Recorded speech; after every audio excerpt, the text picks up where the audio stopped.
masih terap to date hari ini. Wadidaw. Tentunya teman-teman semua masih ingat dengan pernyataan Uya Kuya, terutama ini buat teman-teman yang mengikuti kasus skincare ini, yang katanya RG sama SS kalau memang produknya berbahaya, dia sendiri akan menyikatnya.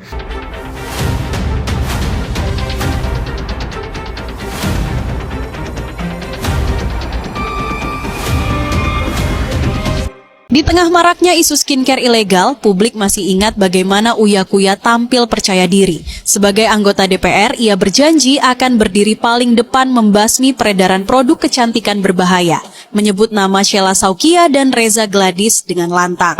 Reza Gladys sama SS pasti Sheila Saukia, gue mah nggak usah inisial, sebut aja nama. Kalau mereka ternyata memang ada yang melapor, terbukti ya skincare bermasalah, berbahaya, gue pasti sikat.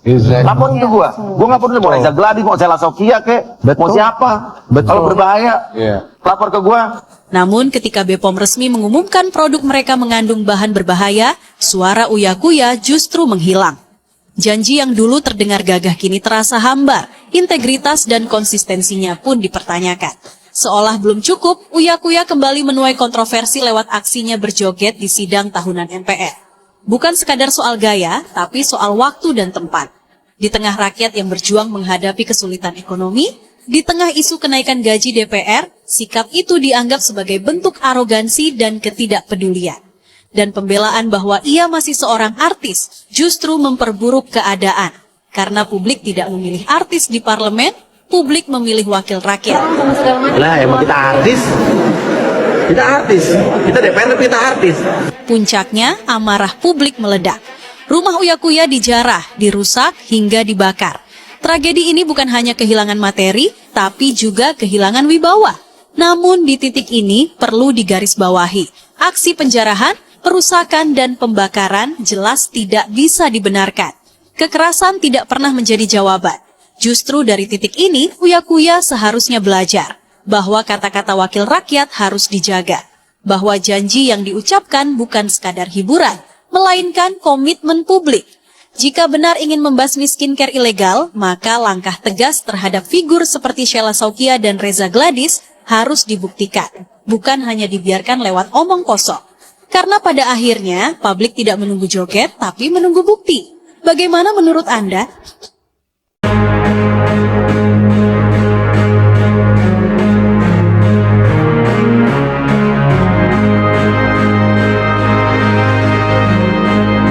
Saksi ahli ITE di sidang Nikita Mirzani kemarin itu benar-benar ilmuwan hebat loh, sahabat channel. Selain katanya menguasai bidang ITE, beliau juga mungkin salah satu orang yang bisa bikin Nikita Mirzani tidak marah-marah. Ya, tapi gitu ya, efek sampingnya malah bikin Nikita Mirzani menangis. Terus ada juga saksi ahli pidana gitu ya, sahabat channel. Jadi beliau ini seorang profesor dan guru besar ilmu hukum. Nah, beliau ini oke lah ya, bisa menjawab pertanyaan sesuai dengan bidang keilmuannya. Tapi mungkin ya, mungkin karena sidangnya udah kemalaman, jadi beliau ini agak ngantuk. Sampai-sampai lupa ya ngebedain pencemaran nama baik yang dilakukan secara lisan dan tulisan. Padahal simple loh. Kalau lisan ya artinya lewat ucapan verbal. Tapi kalau tulisan ya lewat dokumen. Kan harus clear tuh ya artinya ya. Nah, sahabat channel, jadi tanggal 28 Agustus kemarin itu, jaksa menghadirkan 3 saksi ahli sekaligus di persidangan Nikita Mirzani. Sekali lagi, kita nggak akan menyoal keilmuan mereka ya, tapi perlu diingat nih, dalam hukum acara, keterangan ahli itu salah satu alat bukti. Artinya, sahabat cendol, kalau majelis hakim menilai keterangan ahli tidak sesuai, atau tidak objektif, atau mungkin keluar konteks, bahkan tidak nyambung gitu ya, maka alat bukti itu bisa dianggap gugur. Dan kalau salah satu alat bukti gugur, otomatis kekuatan pembuktian dakwaan juga bisa jadi lemah. Makanya sahabat cendol juga jangan kaget ya, kalau misalnya kadang keterangan ahli jadi bahan diskusi, bahkan jadi bahan tertawaan. Tapi secara ilmiah, pengadilanlah yang menilai ya, apakah seorang ahli benar-benar memberikan pencerahan atau justru bikin perkara makin gelap. Ingat, keadilan itu lahir bukan dari siapa yang paling pintar ngebacot, tapi dari bukti yang kuat dan penilaian hukum yang jernih. Gak abu-abu. Tentunya teman-teman semua masih ingat dengan pernyataan Uya Kuya, terutama ini buat teman-teman yang mengikuti kasus skincare ini, yang katanya RG sama SS kalau memang produknya berbahaya, dia sendiri akan menyikatnya. Ternyata tidak disikat guys, bahkan ngomong ini itu nggak jelas gitu, nggak ada realisasinya lah intinya. Sekarang karmanya lagi berjalan. Karma lagi berlaku untuk dia, si tukang bohong. Bohong, kamu tukang bohong. Ya kan Uya? Rumah kau disikat. Rumahnya disikat guys, habis isinya, mampus. Ada rumah lagi di mana? Ayo coba diinfokan rumah Uya Kuya di mana lagi. Siapa tahu teman-teman mau silaturahmi ke rumahnya lagi, boleh? Makanya Uya, jangan kebanyakan bohong. Ini karma loh, karma Nikita Mirzani. Karma. Gua tahu Nikita Mirzani di dalam itu ada bagian kerjaan lu di situ. Gua tahu. Nih karma buat kau nih, bukan Nikita yang balas. Satu negara yang balas kau. Gak tahu kenapa ya, entah kebetulan atau apa, tapi kok gua berpikir kalau misalkan orang-orang yang gak searah sama Nikita Mirzani itu, kenapa mereka nasibnya apes gitu loh. Sial, gue nggak tahu ya. Ya salah satunya kita bisa lihat sendiri kalau misalkan nggak diamuk sama netizen di sosmed, diamuk sama masa di dunia nyata, bagaimana dong? Ada yang minta maaf guys, nih. Saya Uya Kuya menyampaikan permohonan maaf yang sebesar-besarnya. Coba. Uya Kuya juga ya minta maaf guys. Kemarin sih dengan pedenya dia berjoget-joget dan lantang suaranya menyuarakan kebenaran menurut dia guys. Tapi menurut masyarakat nggak benar ya kan. Sekarang dia minta maaf dengan kata suara yang terseduh-seduh dan sengau. Kamu percaya nggak? Tapi yang jelas guys, secara psikologis nih, kita juga bisa menilai seperti apa rasa penyesalannya itu seberapa dalam, yang tahu cuma dia guys ya. Dan yang satu lagi nih dia nih, perempuan ini nih. DPR kantor. Saya aja yang tinggal nggak tahu nih perempuan ini dipilih dari rakyat yang mana nih ya. Saya juga nggak tahu kok tiba-tiba di situ. Kok dia banyak ininya ya, saya nggak tahu nih dari siapa nih, dari promosinya atau yang mensupportnya nih, saya nggak paham nih. Karena menurut dia 50 juta itu kecil, karena dia bermacet-macetan nih gitu loh, bermacet-macetan nih, aduh susah banget ya dari Bintaro ke sini katanya begitu. Hei masih bagus loh Bu, Anda menggunakan mobil yang hebat, mobil yang bagus, pakai AC, rakyat gimana? Pakai apa rakyat ini? Semuanya itu berjalan dengan pakai bis, pakai mikrolet, atau pakai apa lagi lah. Pokoknya yang berpanas-panasan dan berdesak-desakan. Nggak pernah nyoba kan, ya kan?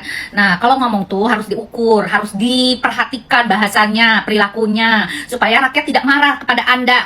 Target juga lo, hati-hati lo ya. Jadi, sebagai anggota dewan yang masih bau kencur, yang masih muda, yang baru masuk, hati-hati. Ya, karena Anda dipertanyakan kualitas dan kredibilitas Anda tuh sampai mana gitu loh. Jangan cuma modal cantik dan artis dong.